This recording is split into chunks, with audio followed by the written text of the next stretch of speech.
बिस्मिल्लाहिर्रहमानिर्रहीम। अस्सलाम वालेकुम नाज़रीन, मैं हूं कंबर ज़ैदी। प्रोग्राम देख रहे हैं आप डिबेट एट 8। नाज़रीन, सैलाब एक नागहानी आफत है, इसमें कोई शक नहीं, लेकिन हमारे ऐसे इकदाम हैं जो हमारे लिए मुश्किलात का बायस बनते हैं। दरिया के किनारे पे हम तजावुज़ात बनाते हैं, सोसाइटीज़ को NOC दिया जाता है, वहाँ पे सोसाइटीज़ बन जाती है, लोग इन्वेस्टमेंट कर देते हैं, डिफॉरेस्टेशन की जाती है। ये सारे वो इकदाम हैं जो कि हुकूमत की सरपरस्ती में हो रहे हैं, लेकिन पूछने वाला कोई नहीं है। इन इकदाम को जो किए गए हैं, इनका अजाला कैसे मुमकिन है? क्या हुकूमत मुस्तकबिल में ऐसे कोई कदम उठाएगी कि जो सोसाइटीज़ बनी हैं इनका NOC कैंसिल कर दे, दरिया का रास्ता जो है वो खुला कर दिया जाए, दरिया के रास्ते में जितने तजावुज़ात हैं हटा दिए जाएं और इसके बाद डिफॉरेस्टेशन को रोका जाए? इस पर आज डिबेट करेंगे कि हुकूमत आइंदा आने वाले दिनों में क्या कदम उठाएगी, और अगर ये 2-4 हफ्तों से हम इस मुसीबत से निकल आते हैं तो कोई खातिर खा इकदाम भी किए जाएंगे या सिर्फ महज बातें हैं, महज सिर्फ दावे हैं, इसके बाद कुछ नहीं होगा। एक और इम्पॉर्टेंट स्टोरी अपने प्रोग्राम में शामिल करेंगे। वज़ीर आज़म इस टाइम चाइना में मौजूद हैं, 25वीं SCO समिट हो रही है, कितनी इंपॉर्टेंट है। नरेंद्र मोदी भी चाइना में मौजूद होंगे, क्या कोई मुलाकात हो सकती है वज़ीर आज़म शहबाज शरीफ और नरेंद्र मोदी के दरमियान? क्योंकि जो हालात बन रहे हैं इसके बाद ये मीटिंग जो है SCO मीटिंग बड़ी अहमियत की हामिल है। इस पर भी डिबेट करेंगे। नाज़रीन, हमें ज्वाइन किया former state minister for environment Malik Amin Aslam sahab ने। बहुत शुक्रिया अमीन साहब हमें प्रोग्राम में ज्वाइन करने के लिए। हालात दिन भर बदतर होते जा रहे हैं। हुकूमत की जानिब से जो इकदाम उठाए गए हैं, हुकूमत कह रही है कि हम पूरी कोशिश कर रहे हैं, लेकिन इस लेवल का फ्लड है और इस लेवल की तबाही है कि इसमें टाइम लगेगा। आप क्या समझते हैं कि हम इस हालत तक क्यों पहुंच चुके हैं कि जब हम एक मैसिव फ्लड भी देखें, इसके साथ एक मैसिव लेवल पे डेवस्टेशन देखें, हमने पहले से क्यों नहीं इकदाम उठाए? जी, बिस्मिल्लाहिर्रहमानिर्रहीम। बिल्कुल, ये बहुत एक खौफनाक किस्म का जो ट्रेजेडी है वो पाकिस्तान में इस वक्त अनफोल्ड हो रही है। और ये शो कर रही है कि हुकूमत की इसके साथ निपटने के लिए बिल्कुल तैयारी नहीं थी। प्लान, स्ट्रेटजीज और पॉलिसीज तो बहुत थी, लेकिन ग्राउंड के ऊपर हुकूमत तैयार नहीं थी इसको फेस करने के लिए। और आज आप देख सकते हैं कि इसने तकरीबन 60 लाख पाकिस्तान की आबादी को अपने लपेट में ले लिया है। और FAO की आज जो तखमीना आया उसके मुताबिक तकरीबन 10 लाख एकड़ जो हमारी स्टैंडिंग क्रॉप्स हैं वो इसके नज़र हो चुकी हैं। और ये एक एस्केलेटिंग ट्रेजेडी है। अभी हमने we haven't seen the worst of it. अभी जो आगे नज़र आ रहा है वो तो बड़ा खौफनाक मंजर है कि ये हमारे 3 दरियाओं में इस वक्त फ्लड है। और वो तीनों दरिया जो हैं वो पंजनत की तरफ बढ़ रहे हैं, जहाँ पर वो इकट्ठे होंगे और फिर वो इंडस में गिरेंगे, जिसमें ऑलरेडी फ्लड है, चूंकि तरबेला के जो स्पिलवेज हैं वो भी खोल दिए गए हैं। और वो पानी का एक रेला वो भी ऑलरेडी चल रहा है उसके अंदर, और सिंध में जाके तो उसने मजीद फैलना है। लेकिन मसला ये है कि ये फ्लड जो है यहाँ पर मौसमियाती तब्दीलियाँ जो हैं वो पाकिस्तान को मुतासर तो ज़रूर कर रही हैं। लेकिन ये चीज़ एक ऐसी चीज़ है जो कि प्रेडिक्टेड थी पाकिस्तान में। पाकिस्तान इससे पहली बार नहीं नबज आजमा हो रहा, बल्कि ये हमने 2022 में भी देखा, उससे पहले 2014 में भी देखा, 2010 में भी देखा। बदकिस्मती ये है कि हमने इससे सीखा कुछ नहीं। और आज भी हम उतने ही अनप्रिपेयर्ड हैं जितने कि हम आज से 10 साल पहले थे। और लगता है ऐसे है कि जब ये डिजास्टर आता है तो हुकूमत जो है वो एक्टिव होती है और उसके बाद एक गफलत की नींद सो जाती है। इस वक्त तमाम प्लान जो हैं वो बने हुए हैं, लेकिन अनइम्प्लीमेंटेड हैं। मैं आज एक जो हमारे फेडरल फ्लड कमीशन है उनके चेयरमैन के साथ एक प्रोग्राम पे, तो उन्होंने बताया कि जो फेडरल फ्लड प्रोटेक्शन प्लान है जो कि इस मकसद के लिए है, वो 2022 के बाद बनाया गया था, जिसको 2023 में एक्नेक ने अप्रूव किया। उसकी 200 अरब रुपए की उसकी एलोकेशन रखी गई थी, लेकिन वो पैसा उस पर लगाया नहीं गया। और वो पैसा उसके लिए जो सिर्फ अनाउंस किया गया, वो बजट में उसके लिए फिर आगे एलोकेशन अप्रूव नहीं की गई। और इस साल जो जो 20 लाख अरब रुपए की एलोकेशन थी, उसके लिए सिर्फ 10 करोड़ रुपए रखे गए। तो इस तरह की अगर प्रायोरिटाइजेशन होगी क्लाइमेट चेंज के लिए, तो फिर तो ये हर साल हम इससे भी बुरा माइक और साहब, इससे। आपने राइटली यू पॉइंटेड आउट 2010, 2014, 2002, इन तीनों सालों में हमें बदतरीन सैलाब से गुजरना पड़ा। माना कि मुस्लिम लीग नून की हुकूमत भी थी, लेकिन आप लोगों की हुकूमत भी आई, आप खुद वजीर माहौलियात रहे, तो क्यों नहीं ऐसे इकदाम उठाए गए जिनसे फिर हम ये कह सकें कि हमारे आने वाले दिन यानी मुस्तकबिल के दिन जो हैं वो सेफ हैं? तो सर, आप समझते हैं कि यहाँ पे आप लोगों की भी कहीं ना कहीं कोताही है? जी बिल्कुल, देखें इसमें हमने जब गवर्नमेंट में आए तो हमने कोशिश ये की कि पाकिस्तान का एक एक जो बेसिक विजन था वो ये था कि ये कुदरत के साथ और फितरत के साथ आप जंग नहीं लड़ सकते। आपने इसको एक एलाय बना के चलना है। अगर आप दरख्तों को काटते रहेंगे और इन कुदरती गुजरगाहों के अंदर अपने अपने घर और होटल और सोसाइटियां बनाते रहेंगे तो उन्होंने अपना रास्ता, कुदरत ने अपना रास्ता खुद बना लेना है, जिस तरह कि वो बना रही है। तो हमारे उस विजन के मुताबिक, जो कि इमरान खान साहब का विजन था, एक ग्रीन विजन था, वहां पर 10 बिलियन ट्री का प्रोजेक्ट स्टार्ट किया गया, 10 बिलियन ट्री का स्टार्ट किया गया, लिविंग इंडस का प्रोजेक्ट स्टार्ट किया गया, जो कि इस इंडस को, जो कि एक पोल्यूटेड और डाइंग इकोलॉजी थी, जिसकी उसको रिवाइव करने के लिए उसको स्टार्ट किया गया। उसके बाद रिचार्ज पाकिस्तान का प्रोजेक्ट स्टार्ट किया गया, जो इस सैलाबी रेले को इस्तेमाल करता है वेटलैंड्स में डालने के लिए। तो किया तो उसमें उन 3-4 साल में बहुत कुछ किया, और उसकी अभी जो रिसेंट ग्लोबल फॉरेस्ट वॉच ने अपना डेटा निकाला है, उसमें उस चीज की उन्होंने टोटल एंडोर्समेंट की है कि 2014 से लेके 2022 तक पाकिस्तान में टिम्बर माफिया को लगाम लगी रही और डिफोरेस्टेशन रुकी रही।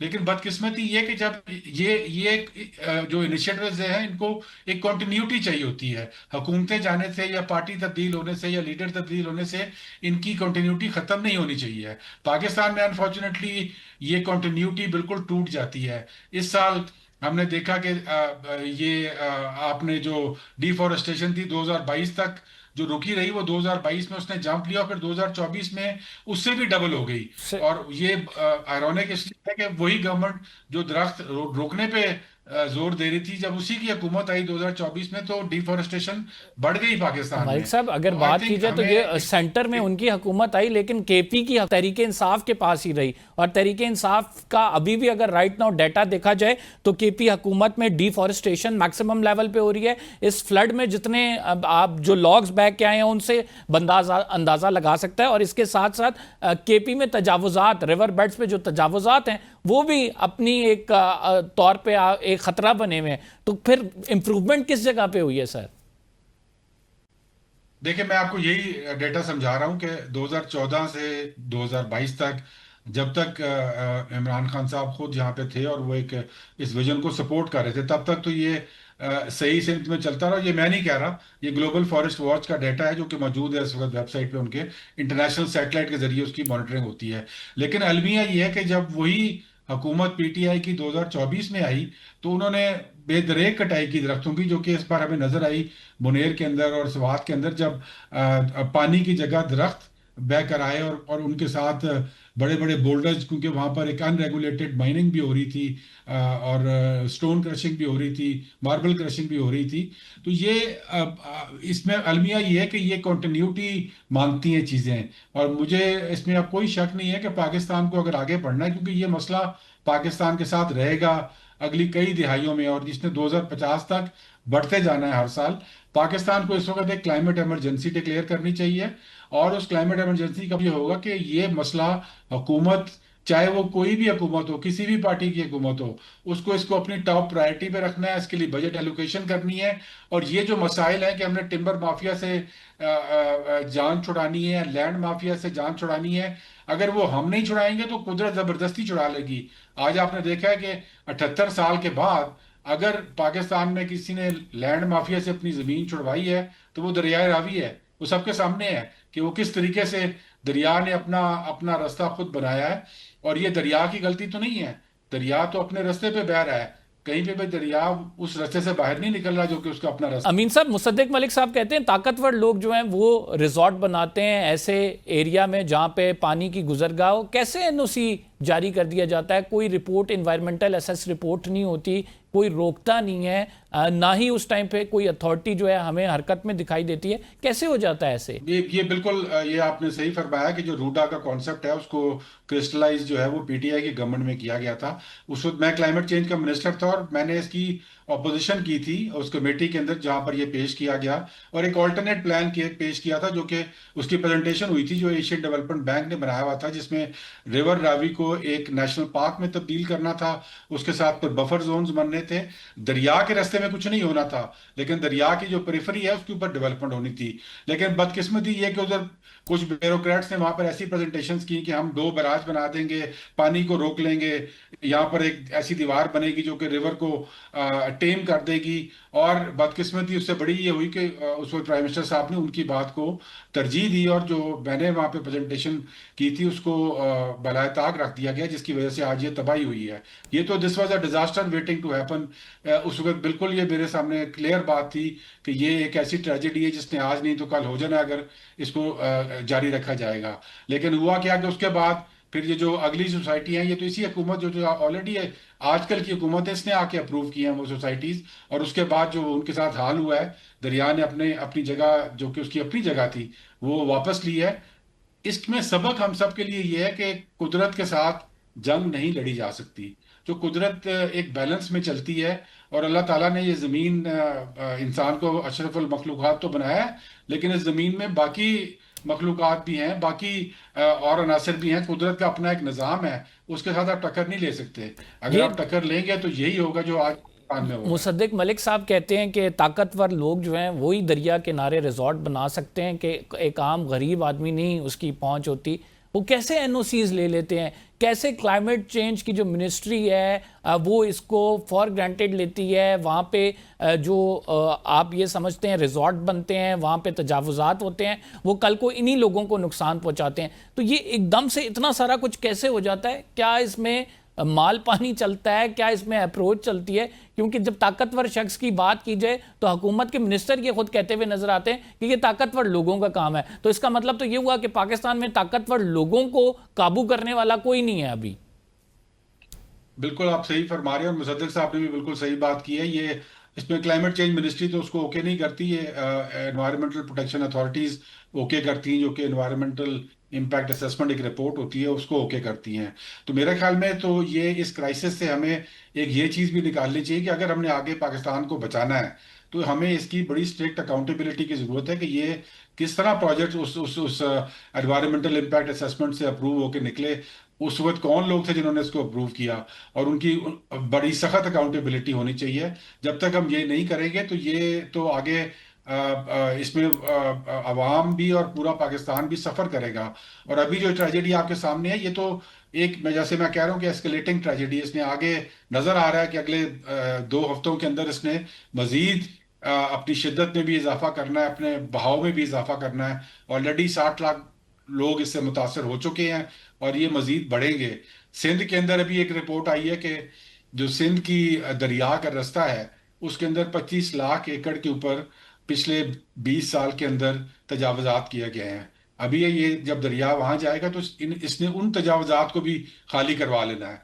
तो ये मैं समझता हूँ कि हमें इससे सबक अब सीखने की जरूरत है, और इस क्राइसिस से अल्लाह ताला करम करे कि पाकिस्तानियों के ऊपर कि ये एक बहुत बड़ी ट्रेजेडी बनती नजर आ रही है। इसमें तो इस वक्त तो अल्लाह ताला से दुआ करनी चाहिए कि हमें इस मसले से निकाले, लास्ट लेकिन क्वेश्चन इसके आपसे बाद करूंगा, एनडीएमए के हाँ। हवाले से ऑडिट हुआ है, एनडीएमए ने अपने बेशतर फंड्स जो हैं वो सिर्फ इवेंट मैनेजमेंट पे लगाए हैं, बजाय इसके जो फंड्स एलोकेशन डिजास्टर मैनेजमेंट के लिए होने चाहिए थे। क्या कहेंगे इस पे?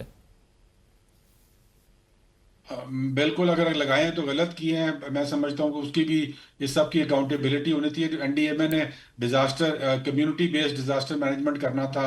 उन्होंने ग्राउंड के ऊपर जो आपके डिस्ट्रिक्ट मैनेजमेंट कमेटीज हैं वो बनानी थी, जो कि सबसे ज़्यादा फाल होती, क्योंकि हमारी लोकल गवर्नमेंट्स मौजूद नहीं है। तो अगर वो नहीं की गई तो इसकी पूछगछ होनी चाहिए, पता करना चाहिए कि ये क्या हुआ, कहाँ गए वो फंड, और क्यों नहीं लगे ग्राउंड के ऊपर।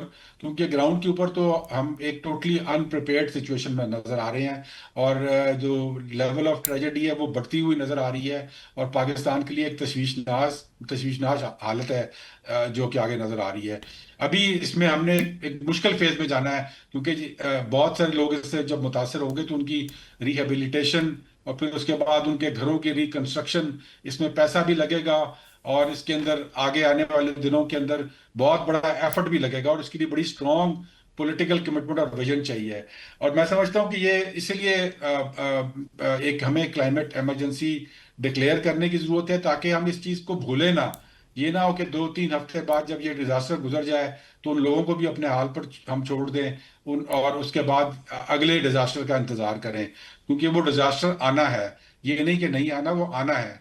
और अगर जब आना है तो फिर हमें इसके लिए इसको अपनी हाईएस्ट प्रायोरिटी और तरजीह बनाना है। इसके लिए फंडिंग भी रखनी है, इसके लिए हमें प्लान भी जो बने हुए हैं उनको इम्प्लीमेंट करना है, और जो प्रोजेक्ट्स ग्राउंड पे इम्प्लीमेंट करने जी। हैं। और जो हमारी दो बड़ी माफिया, लैंड माफिया और टिम्बर माफिया, जो कि एक्सपोज हुई हैं इस ट्रेजेडी के अंदर, उनसे हमें जान भी छुड़ानी है, और हमें उनसे अपने कुदरत को भी आज़ाद कराना है, वरना कुदरत उसको अपने खुद अपने जोर पे आज़ाद कर लेगी, जैसे कि आज कर रही है। Thank you very much. Malik Ali Amin Aslam sahab मौजूद थे, अपनी राय का इजहार कर रहे थे।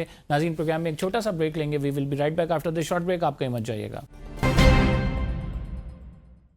वेलकम बैक नाज़रीन। सैलाब की तबाहकारियों पे बात करें। सैलाब ने फसलों को कितना नुकसान पहुंचाया है, इस फसलों के नुकसान पहुंचने की वजह से आइंदा आने वाले दिनों में कौन कौन सी चीज़ महंगी हो जाएगी, ये तमाम चीज़ें डिस्कस करेंगे इस सेगमेंट में। जो किसान इत्तेहाद है उसके सदर खालिद खोकर साहब हमारे साथ मौजूद हैं। खालिद साहब, बहुत शुक्रिया प्रोग्राम में ज्वाइन करने के लिए। सबसे पहले पंजाब में जिस तरह से तबाहकारी हुई है सैलाब से, खैबर पख्तूनख्वा में हुई है, किस हद तक किसान को नुकसान पहुंचा है? जी देखें, यह है कि पानी हमारे लिए ना, पानी हमारी जिंदगी है। पानी के बगैर ना कोई ज़राअत हो सकती है, ना कुछ चल सकता है। लेकिन हमारी गलत पॉलिसी की वजह से, हुक्मरानों का तवज्जो ना देना, आज पानी हमारे लिए ज़हमत बन गया है। क्योंकि हमने पानी के तमाम रास्ते बंद कर दिए हैं, दरिया बंद कर दिए हैं, दरियाओं में कॉलोनी बन गई हैं, दरियाओं में बिजलियां लग गई हैं, वहाँ पे बंद बांधे गए हैं। तमाम रास्ते हमने पानी के बंद कर दिए हैं। हम नेचर के खिलाफ चले गए हैं। दुनिया में कोई भी ऐसा मुल्क नहीं है जो ये काम करे, और किसी किस्म की यहाँ पे कोई सजा जजा वाला निज़ाम भी कोई नहीं है। इस वक्त पूरे पंजाब में जो तबाहकारियां हैं इसकी, सैलाब की, तो उसके बारे में क्या बताया जाए कि जी सारी फसलें ही, क्योंकि पूरे पंजाब में सैलाब है इस वक्त, तमाम दरियाओं में सैलाब है इस वक्त। उसमें गन्ने की फसल है, उसमें चावल की फसल है, उसमें मक्की की फसल है, उसमें कपास की फसल है, तमाम सब्जियात हैं, फ्रूट है, तमाम फसलों का जहां जहां से ये सैलाब आ रहा है वहां पे तबाह हो रही है, फसलें तबाह हो रही हैं। पहले ही हमारे पास शॉर्टेज थी फसलों की। मक्की की फसल कम काश थी, चावल की फसल ठीक है हमारी अच्छी काश थी, लेकिन उसका भी बहुत ज्यादा नुकसान हो गया। कपास की फसल तबाह बर्बाद हो गई। जहां जहां से पानी गुजर रहा है वहां वहां तबाही फेरता जा रहा है ये पानी। और काश्तकार के पहले ही बुरे हालात थे, पहले भी उसके ना घर के हालात अच्छे थे, ना खेत के हालात अच्छे थे, ना बच्चों की तालीम के हालात अच्छे थे, ना सेहत के हालात अच्छे थे, क्योंकि उसको फसलों का रेट नहीं मिला था। तो अब तो और उसके बुरे हालात हो गए। अब मैं जो मुस्तकबिल में देख रहा हूँ कि ये है कि अगले साल जो फसलें काश्त होनी है, काश्तकार के पास पैसे नहीं होंगे कि वो बैलेंस रिजर्व फर्टिलाइजर कर सके, वो बीज खरीद कर सके, वो डीजल खरीद कर सके, वो पेस्टिसाइड खरीद कर सके। काश्तकार की कुव्वत खरीद पहले हुकूमत ने खत्म की थी, अब सैलाब ने बिल्कुल ही उसको तबाह बर्बाद कर दिया। क्योंकि हुकूमत ने अपनी सियासत चमकाने के लिए काश्तकार को गंदम का रेट नहीं दिया, कपास का रेट नहीं दिया। अब आके जो बाकी रही कसर थी वो सैलाब ने निकाल दिया है। काश्तकार के पास तो इस वक्त कुछ भी नहीं है कि अगली फसल पे कोई 1 रुपया भी खर्च कर सके, क्योंकि उसकी हर चीज बह गई है सैलाब में। जो सैलाब की जद में आया है, अगर उसके पास गंदम पड़ी थी, आटा पड़ा था, दालें पड़ी थी, घी पड़ा था, या घर का सामान था, या जानवर थे, वो सब कुछ चला गया। खालिद काश्तकार साहब, का जो दूसरा नुकसान हुआ है, जी जी जो जी। काश्तकारों ने चारा काश्त किया हुआ था जानवरों के लिए, वो भी खत्म हो गया सारा। इन्हीं काश्तकार के लिए इस वक्त परेशानी ही परेशानी है। मैं उसके जज्बात का लफ्जों में अहाता करके नहीं बता सकता कि इस वक्त काश्तकार कितनी ज्यादा तकलीफ में है इस वक्त, हद से ज्यादा।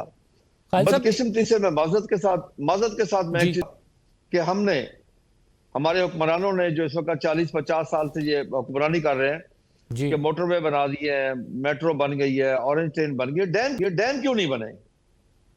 दुनिया में सबसे इंपॉर्टेंट जो है ना वो पानी पे कंट्रोल करना है। डैम हमारे लिए पानी के सिर्फ रिजर्व नहीं है बल्कि रेगुलेटर भी होता है। वो हमने डैम नहीं बनाया, उस तरफ तवज्जो नहीं दी, उस तरफ हमने इन्वेस्टमेंट नहीं की। देखिए ना, इससे मुराद ये है कि हमने फूड सिक्योरिटी के ऊपर इन्वेस्टमेंट नहीं की। पूरी दुनिया में नंबर 1 पे फूड सिक्योरिटी है, बॉर्डर सिक्योरिटी नंबर 2 पे है। अभी आपको मैं अर्ज करूं कि सैलाब आने से पहले हमने जो फर्टिलाइजर का कम इस्तेमाल किया, वो 30% हमने नाइट्रोजन का इस्तेमाल कम किया, 22% हमने फास्फोरस खादों का इस्तेमाल कम किया है, पोटाश का हमने इस्तेमाल ही नहीं किया। बैलेंस ऑफ फर्टिलाइजर नहीं की, पैदावार कैसे हो सकती है? क्योंकि काश्तकार के पास पैसे नहीं है। अब सैलाब आने से काश्तकार और ज्यादा कमजोर हो गया। अब तो उसे कोई कर्जा ही नहीं देगा, कोई आड़ती उसको कर्जा नहीं देगा। यानी खालिद साहब, काश्तकार के हुकूमत साथ से बात करें, हुकूमती वुज़रा से बात करें, वो कह रहे हैं एक नेचुरल डिजास्टर है, भारत की जानिब से भी पानी छोड़ा गया, फिर मानसून बारिशें बड़ी शिद्दत के साथ हुई, तो इसका सबको मिल के मुकाबला करना है, किसी एक को जिम्मेदार इसका नहीं ठहरा सकते। आप समझते हैं कि देखिए जी, हुकूमत बड़े हद तक हुकूमत इसकी देखिए जिम्मेदार है? मैं इस वक्त की हुकूमत अकेली को जिम्मेदार नहीं ठहरा रहा। मैं तो तमाम जितनी भी हुकूमतें गुजरी हैं, यानी कि सन 85 से 86 से लेके आज तक, मैं सबको जिम्मेदार ठहरा रहा हूँ। उसकी वजह यह है कि डैम बनाना उनकी जिम्मेदारी थी। अब हमारे मुल्क में बदकिस्मती है इस बात की कि अगर डैम का नाम आए, कोई सूबा खड़ा होगा, मुखालफत शुरू कर देगा। उसे पता नहीं कहीं से फंडिंग होगी या जो कुछ भी होगा। मैंने तो हालांकि अपने सिंधी भाइयों को ऑफर किया है कि जी आप डैम, कालाबाग डैम बनने दें, हम एक चिट्ठी साइन कर लें पंजाब के साथ कि हम आपको अख्तियार देंगे कि जब सारा पानी आप इस्तेमाल करें, जब आपसे फारिग हो तो पंजाब को दें वरना ना दें। डैम तो बनने देना। अब जहां पे जिस मुल्क में पानी के ऊपर सियासत हो, ज़राअत के ऊपर सियासत हो, वहां खास तरक्की होनी है। क्या होना है इस वक्त? आज बदकिस्मती से कुदरत ने हमें तमाम वसाइल दिए, लेकिन हम 10 से 12 बिलियन डॉलर की एग्रीकल्चर प्रोड्यूस की बाहर से इंपोर्ट कर रहे हैं। इस वक्त आप यकीन कर लें, काश्तकार बहुत परेशान है इस वक्त। एक्सपोर्ट पे कितना फर्क पहले ही पड़ेगा? परेशान था, खालिद फिर साहब, आप पानी क्या समझते सैलाबी हैं पाकिस्तानी कैफियत ने उसको एक्सपोर्ट, और आपको परेशान पता कर है दिया। एग्रीकल्चर बेस्ड इकोनॉमी है हमारी, एक्सपोर्ट भी हम फिर करते हैं एग्रीकल्चर को। आप क्या समझते हैं कितना नुकसान पड़ेगा पाकिस्तान की एक्सपोर्ट पे, एक्सपोर्ट्स पे ही? देखिए जी, हमारी, आपने एक्सपोर्ट का पूछा, हमारी एक्सपोर्ट में तकरीबन 90% कमी आ गई है इस वक्त। इन 6 माह में, 1 जनवरी से लेकर 30 जून तक, मिर्च की एक्सपोर्ट में 70% हमारी मक्की की मेज की एक्सपोर्ट में कमी आई है। तकरीबन हमारा 11% चावल की एक्सपोर्ट में कमी आई है। हमारी जो वेजिटेबल है उनमें कुछ 40% कमी आई है। इसी प्याज में 40% कमी आई है। हमारा कोई 42% किन्नू और आम की एक्सपोर्ट में कमी आई है। और 340% हमारी इंपोर्ट में इजाफा हुआ है, कॉटन की इंपोर्ट में 6 माह में इजाफा हुआ है। ये को 3-3.25 बिलियन डॉलर बनता है। तो अगर ये हालात रहे तो एक्सपोर्ट इंपोर्ट का जो डेफिसिट बढ़ता जा रहा है, मुल्क की मैशत पे बड़े बुरे असरात मुरतब होंगे। आप क्या समझते हैं क्या बुनियादी वजूहात है? ये तो आप सैलाब से पहले की बात करें, यानी 6 महीने में आप जो बता रहे हैं फिगर्स, क्या बुनियादी वजूहात बनी है एक्सपोर्ट्स में कमी आने की? बुनियादी वजूहत यह कि काश्तकार को उसकी जो फसल की, खसूसन गंदम में 2 सालों में 2200 अरब रुपए कम मिला है। जब काश्तकार के पास पैसे नहीं थे तो फसलों में कमी तो आनी है, जब वो बैलेंस ऑफ फर्टिलाइजर नहीं कर सका। तो अब भी राइट नाउ तो फिर सैलाब के बाद मजीद हम ये एक्सपेक्ट करें कि कमोडिटीज जो हैं सैलाब के उनके बाद बहुत बुरे हालात है। हुकूमत होश के नाखन ले, फौरी तौर पे ज़रूरी इमरजेंसी नाफिज की जाए इस मुल्क में।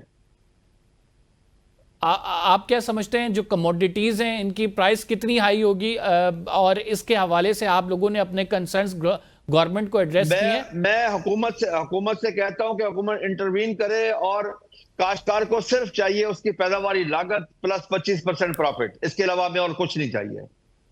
हुकूमत से क्योंकि आप हम देखिए ना, मैं आपको अर्ज करूं, सैलाब में हम नहीं चाहते हम किसी चीज का रेट बढ़ाएं, बिल्कुल कतई तौर पे नहीं।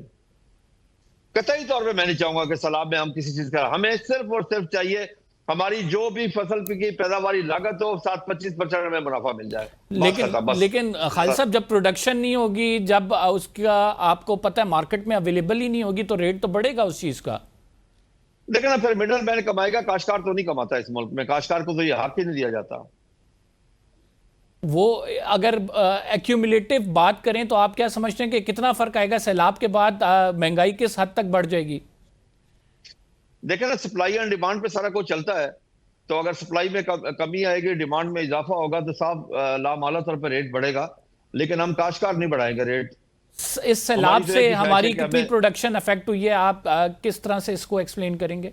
देखें जी, अभी कबल अज वक्त कुछ नहीं कहा जा सकता, क्योंकि रास्ते में है सैलाब, लेकिन बहुत ज्यादा नुकसान हो रहा है। कोई बिलियन ऑफ डॉलर का नुकसान होगा जी।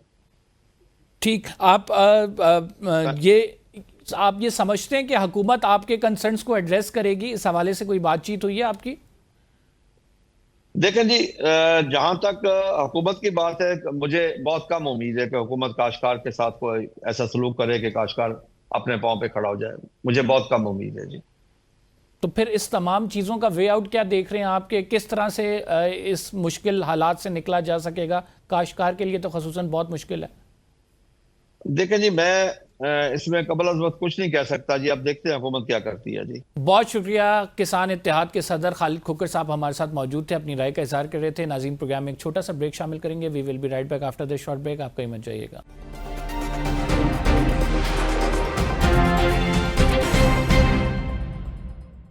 वेलकम बैक नाज़रीन। एससीओ समिट पर बात करेंगे। वज़ीर आज़म जो हैं ख़ुसूसी तौर पर चाइना में मौजूद हैं। एससीओ समिट हो रही है। इस समिट के क्या मकासद हैं, पाकिस्तान को इससे क्या हासिल होगा, क्या साइडलाइंस मीटिंग्स में कोई इंपॉर्टेंट डेवलपमेंट मुतवक्के है, इस सब पर बात करने के लिए नगमाना हाशमी हमारे साथ मौजूद हैं। साबिक सफ़ीर रही हैं पाकिस्तान की चाइना में। बहुत शुक्रिया नगमाना साहिबा। सबसे पहले आगाज़ करते हैं कि बड़ी इंपॉर्टेंट मीटिंग है, 25th मीटिंग बुलाई गई है एससीओ की। आप क्या समझती हैं पाकिस्तान के लिए, खसूसन अगर पाकिस्तान के एंगल से बात की जाए तो क्या कुछ इस मीटिंग के ज़रिए अचीव किया जा सकता है? जो ज़ाहिर बात है कि इस तमाम इतने बड़े प्लेटफॉर्म पे एक मीटिंग हो रही है, तमाम जो ममालिक हैं इसके तावन तंजीम है, शंघाई तावन तंजीम, इसके जितने भी मेंबर्स हैं वो तमाम डिस्कस भी करेंगे। तो क्या पाकिस्तान के लिए है इस सारे मामले में? बहुत शुक्रिया। देखिए, पाकिस्तान एससीओ का पहले ऑब्जर्वर स्टेटस था पाकिस्तान के पास 2007 में, और फिर 2017 से हम इसके परमानेंट और बड़े फाल मेंबर रहे हैं।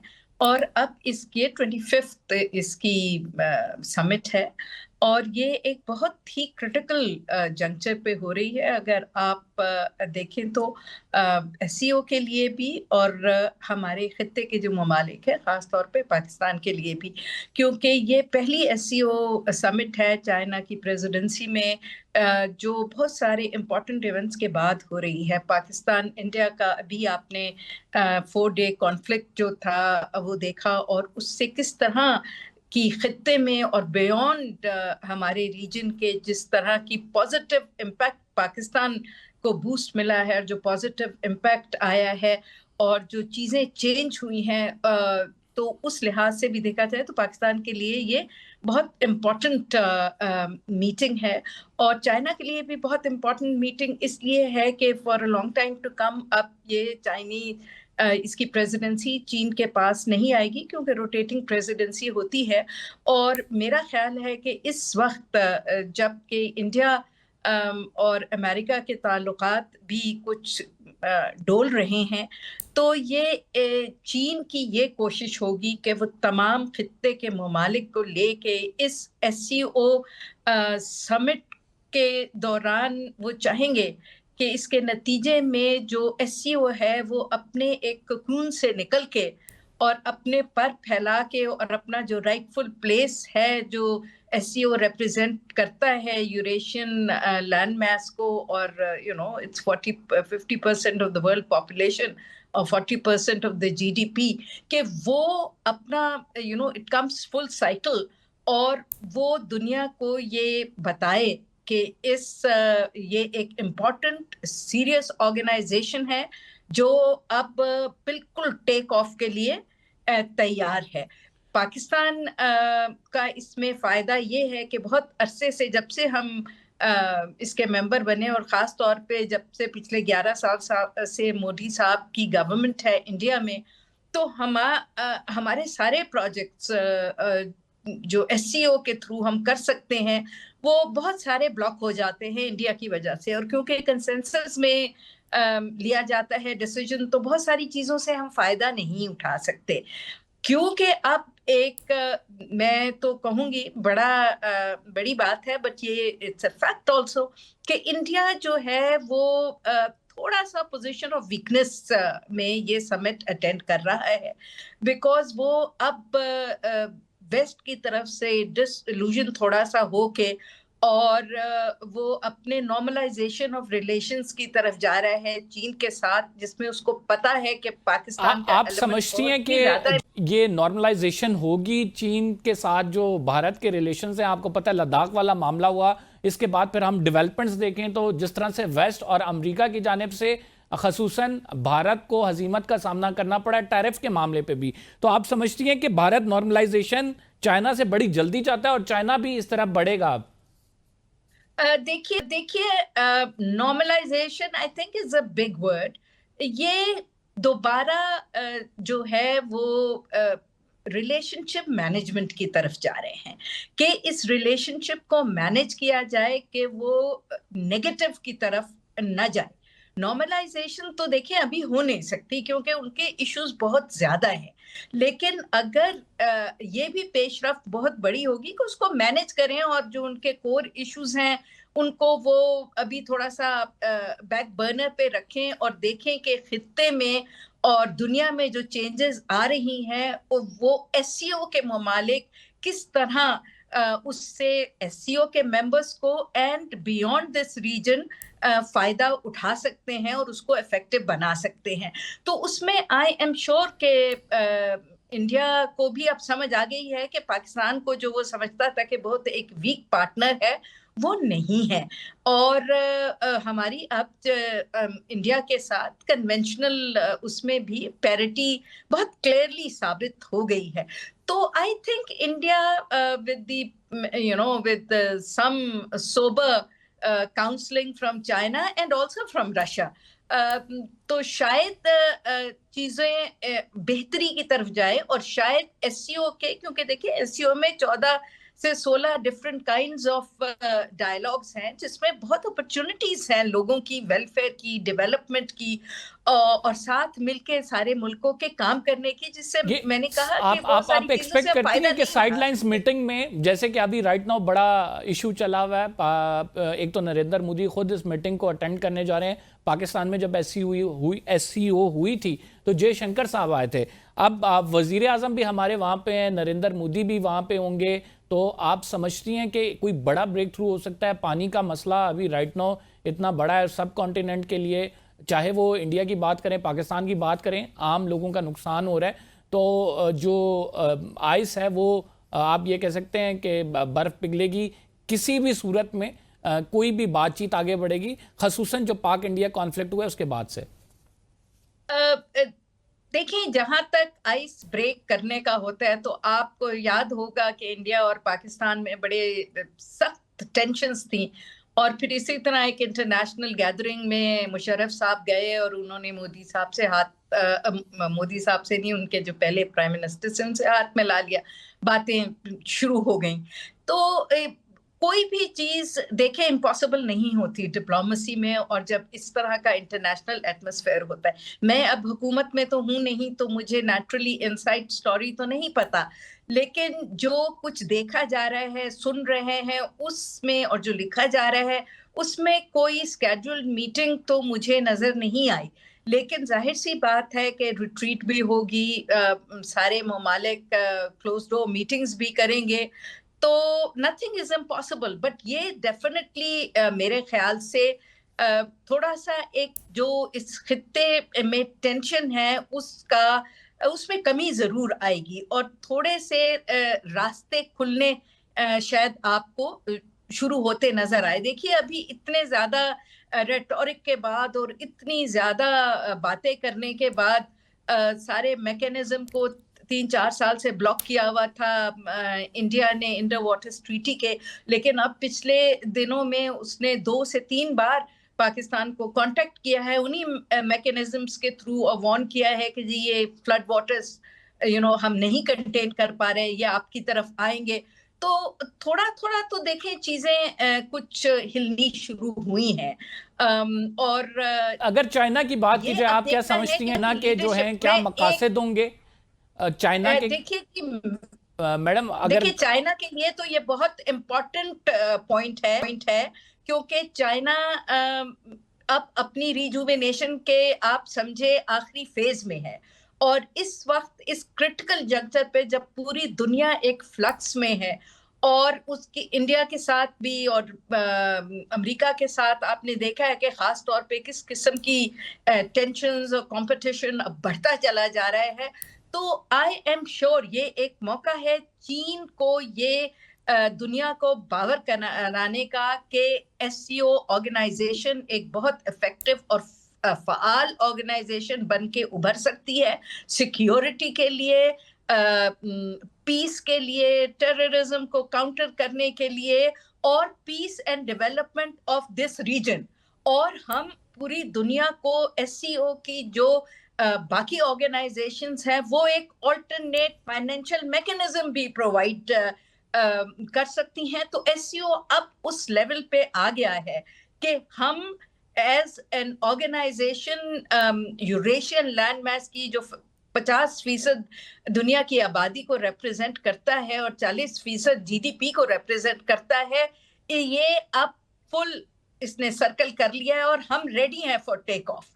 तो ये आई थिंक जरूर चीन चाहेगा अपनी लीडरशिप को रीएनफोर्स करना है इस रीजन में, और दुनिया को ये बताना कि पीसफुल डेवलपमेंट और विन विन कोऑपरेशन लेके जो उनका एक कॉन्सेप्ट है of shared future and shared development, global development initiative, global security initiative, global civilizational initiatives, I think ये उनकी टैगलाइंस होंगी कि ये अब सेंचुरी जो है ये एशिया की सेंचुरी है, और इस एशिया की सेंचुरी को रियलाइज करने में SCO will be one of the leaders. So I think कि ये बहुत ही इम्पोर्टेंट है फॉर चाइना, बहुत ही इम्पोर्टेंट है फॉर पाकिस्तान, और ये रशिया के पॉइंट ऑफ व्यू से भी बहुत इम्पोर्टेंट है, क्योंकि ये पहली SCO समिट है जो चीन के और रशिया के all weather strategic cooperative agreement जो उन्होंने किया है उसके बाद चाइना की लीडरशिप में हो रही है। सो वो भी चाहेंगे कि वो चाइना की स्ट्रेंथ के साथ अपनी स्ट्रेंथ मिला के और बाकी रीजनल कंट्रीज को साथ लेके कोई ऐसा सिस्टम प्रपोज करे और किसी ऐसे रास्ते पे फर्मली चलना शुरू हो जाए जो ऑलरेडी जिस पे बहुत काम हो चुका है, कि वो ये जो सैंक्शंस है, वेस्टर्न सैंक्शंस है, डॉलर को वो मतलब साइडलाइन कर सके, डॉलर को अवॉइड करके अपना ऑलरेडी चाइना जी ने बिल्कुल, एक अपना चाइना और है। अमेरिका की तो, इकॉनमी की जो है जंग वो भी जारी है, उसमें ऐसी सूरत में जो है बड़ी इंपॉर्टेंट कंसिडर की जा रही है SCO मीटिंग। बहुत बहुत जी, शुक्रिया बिल्कुल। नगमाना हाशमी साहिबा हमारे साथ ही अपनी राय का इजहार कर रही थी। नाज़रीन, प्रोग्राम का टाइम खत्म हो गया, फिलहाल के लिए इतना ही। कंबर ज़ैदी को इजाज़त दीजिए, अगले प्रोग्राम में आपसे मुलाकात होगी। अल्लाह ने के बाद।